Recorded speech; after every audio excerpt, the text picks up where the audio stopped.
Day 27 of my plant collection. Today's video is long overdue. I want to get these out sooner.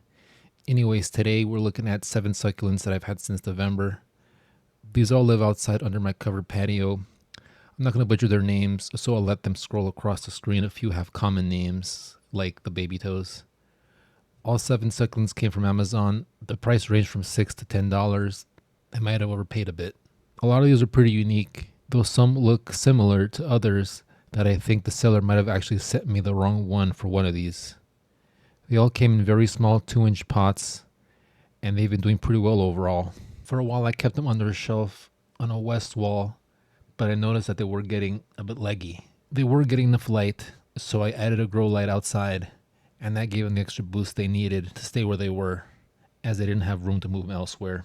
As you can see in these shots, they were growing, but the internodal spacing was getting a bit wide on a few of these. Because they were stretching out, I ended up chopping and propagating some of these. One of the unique things about succulents is for many of them, you can propagate them from a single leaf by just letting it on the soil and letting the roots just sprout on their own. I put some of these on a propagation tray with some moisture, and they slowly start to get some roots. And yeah, they're still growing. It's going to take a while. It's been many weeks now, but they're all doing okay.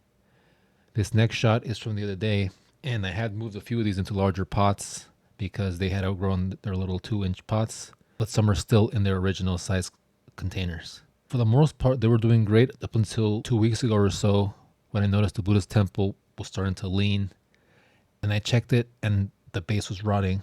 So I chopped it up and it's propagating now, so we'll see if I have a plant a few months from now. And then similarly, my baby toes was even worse, and some of the toes rotted off completely, so I had to cut it back a little bit. All in all, these are all really nice plants, and I truly enjoy succulents. As long as you're careful with the watering, the care is pretty easy. With that being said, you should go out and grab some, because the best time to buy a plant is today.